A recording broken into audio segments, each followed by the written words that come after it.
Today I'll be showing you how to clean the plat roller and the print head on a Zebra ZT610.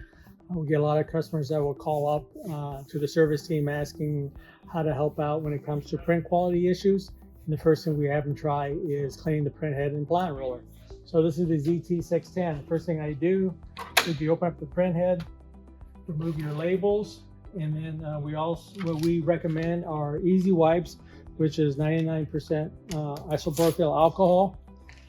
It's pre-saturated, so we just pull them out.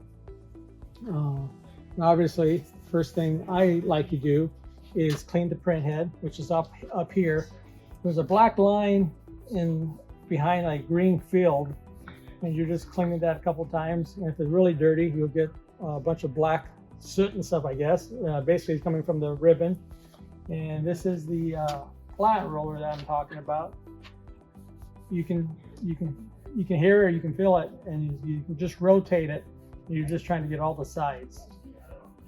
And once it's going to take about 30 seconds or so. Once you get done, you just got to go ahead and put your labels back in, close the print head, and then send it a print job and see if the print quality cleared up. If it doesn't, what we'll try is to replace the plat roller and or the print head.